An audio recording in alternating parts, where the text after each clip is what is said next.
आगे हम इसमें देखेंगे कि विदेशी वस्त्रों की होली कैसे जलाई गई है ना। तो गांधी जी ने क्या किया था, इस बार विदेशी वस्त्र बहिष्कार आंदोलन को प्रमुखता दी। वे प्रत्येक सभा के अंत में क्या करते थे, विदेशी वस्त्रों को एकत्र कराते और उनमें अपने हाथ से दिया सलाई, मतलब होता है माचिस, है ना, दिया सलाई लगाते थे। और मुंबई की एक सभा में उन्होंने विदेशी वस्त्रों की होली अपने हाथ से जलाई। तो उनके जो भक्त एंड्रूज ने उनसे कहा, महात्मा जी आप सुंदर चीज़ों को क्यों नष्ट कर रहे हैं? यदि आप इन्हें पसंद नहीं करते तो वस्त्रहीन गरीबों को क्यों नहीं बांट देते?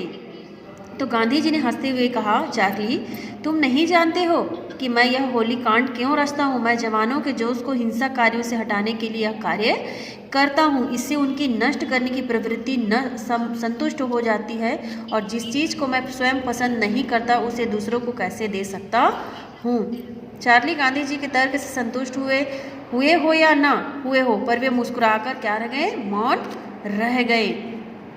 कोलकाता के श्रद्धानंद पार्क में गांधी जी ने जब जनता से विदेशी वस्त्रों को फेंक देने की बात कही तो चारों ओर से क्या वो वस्त्र फेंकने लगे और उनका विशाल ढेर लग गया। गांधी जी उसमें दिया सलाई लगाने ही वाले थे कि पुलिस कमिश्नर सामने आ गया और कहने लगा कि कानून के अनुसार सार्वजनिक पार्क में ऐसे कार्य क्या है, वर्जित हैं। गांधी जी ने उसकी क्या किया, आपत्ति की कोई परवाह नहीं की और ढेर में क्या कर दिया, दिया सलाई लगा ही दी। विदेशी वस्त्र धू धू जलने लगा और कमिश्नर के आदेश से पुलिस के सिपाहियों ने दौड़कर क्या किया, आग को बुझाने की चेष्टा की। कमिश्नर ने स्वयं गांधी जी को कानून भंग करने के अपराध में उनको क्या कर लिया, उन्होंने गिरफ्तार कर लिया और जब उन्हें मजिस्ट्रेट के सामने पेश किया गया तो उसने 1 रुपया जुर्माने की सजा देकर उनको छोड़ दिया। और साम्यवादी आंदोलन के कारण देश के भिन्न भिन्न स्थानों में मजदूरों की हड़तालें होने लगी और बंगाल में उनका जब जोर और ज़्यादा बढ़ा तो बंगाल सरकार ने बिना मुकदमा चलाए कई नेताओं को क्या कर दिया, उन्होंने जेल में डाल दिया। अन्य प्रांतों में भी मजदूर नेताओं पर बड़ी संख्या में मुकदमे चलाए गए और सजाएं दी गई। लाहौर में कुछ लड़कों ने साम्राज्यवाद का नाश हो, क्रांति जिंदाबाद, टोरी बच्चा, हाय हाय आदि के जब नारे लगाए तो उन्हें बुरी तरह पीटा गया।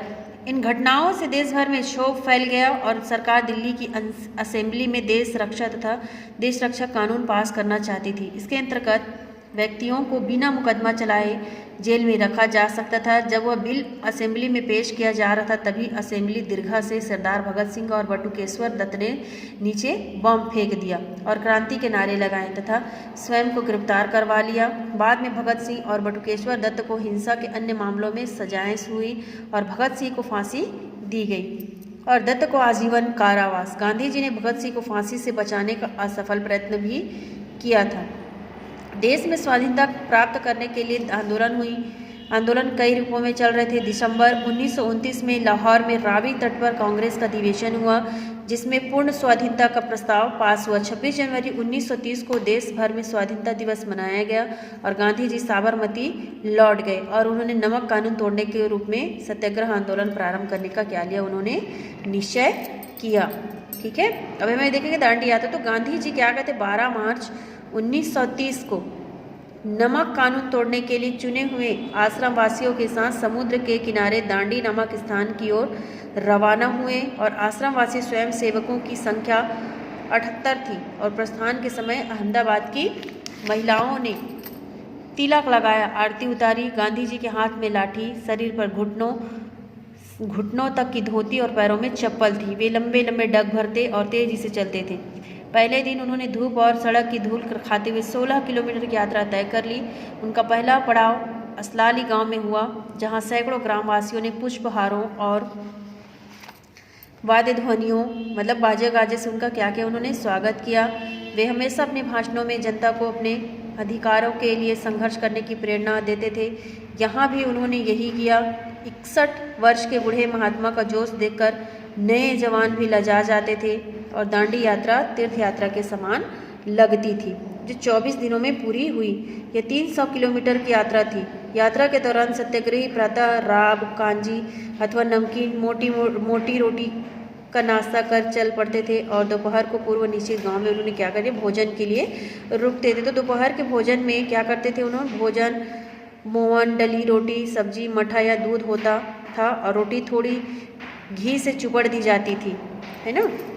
और भोजन के पश्चात सत्याग्रही थोड़ा सा विश्राम करते थे और एक दिन ढलने के पहले आगे की यात्रा को लोग प्रारंभ कर देते थे और अगले किसी ग्राम में रात बिताते थे। रात का भोजन खिचड़ी, सब्जी, दूध या मठा होता था। गांधी जी के भोजन में खजूर, किशमिश, नींबू और बकरी का दूध रहता था, है ना, वो गाय के दूध नहीं पीते थे। ग्रामवासी बड़े उत्साहपूर्वक गांधी जी और सत्याग्रहियों को भोजन कराते और उनके आराम की चिंता करते थे। चाय और पान आदि का सेवन निषिद्ध था।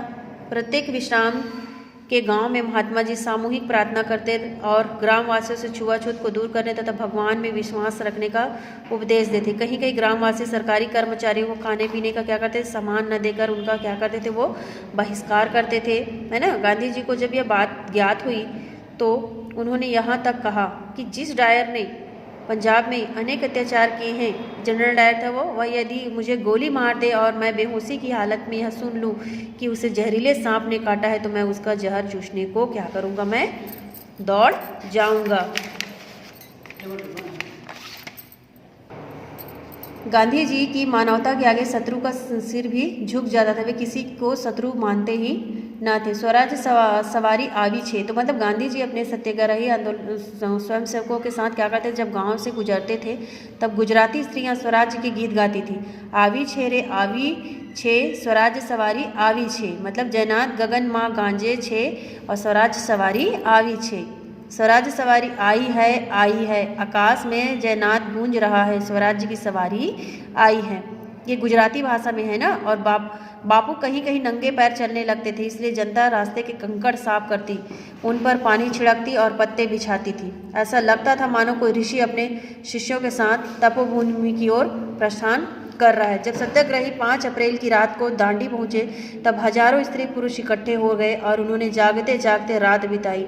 सत्याग्रही प्रातः उठे और उन्होंने प्रार्थना की और समुद्र की लहरों में स्नान किया। गांधी जी ने ठीक 6:20 पर समुद्र किनारे के गड्ढे से नमक उठाकर कानून को भंग किया और स्वयंसेवकों ने भी उनका अनुकरण किया।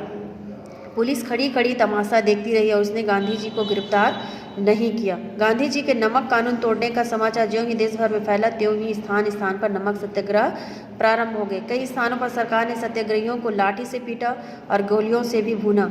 देश भर में गिरफ्तारियों का तांता बंध गया, परंतु जनता का उत्साह कम होने की बजाय बढ़ता ही गया। जब गांधी जी को दांडी में नहीं पकड़ा गया तो उन्होंने धराशरणा के नमक भंडारों पर धरने की तैयारी की और अपने स्वयंसेवकों को वहां भेज दिया। गांधी जी को सरकार ने धराशरणा नहीं जाने दिया और जाने के पूर्व उन्होंने गिरफ्तार कर लिया गया। जब सत्याग्रही धराशरणा नमक भंडार पर पहुंचे तो पुलिस ने उन पर क्या किया, क्रूरता से लाठी प्रहार किया। उन्हें ठोकर मार मार कर भागने की कोशिश की, परंतु सत्याग्रही शांति से प्रहार सहते रहे और अपने स्थान से जरा भी नहीं डिगे। देश भर में लाखों की संख्या में स्त्री पुरुष जेल गए। जब सरकार ने देखा कि उसका कामकाज ठप होने को है तो वह झुकी और वायसराय ने गिरवदा जेल से गांधी जी को आमंत्रित किया। देश के प्रमुख नेता भी उसी समय छोड़ दिए गए और वायसराय ने कांग्रेस से समझौता किया और समझौते के अनुसार नमक कानून को रद्द करने और सभी सत्याग्रहियों को छोड़ने के लिए सरकार राजी हो गई। अनुदार दल के प्रतिनिधि मिस्टर चर्चिल ने इंग्लैंड में इस समझौते के विरुद्ध पार्लियामेंट में आवाज़ उठाई। उसने जोश के साथ कहा, यह बागी फकीर अधनंगा गांधी वायसराय की कोठी पर जाता है और ब्रिटिश सरकार के प्रतिनिधि वायसराय से बराबरी की हैसियत से समझौता करता है। इसे मैं बिल्कुल बर्दाश्त नहीं कर सकता। ठीक है, यहाँ से हम लोग कल पढ़ेंगे।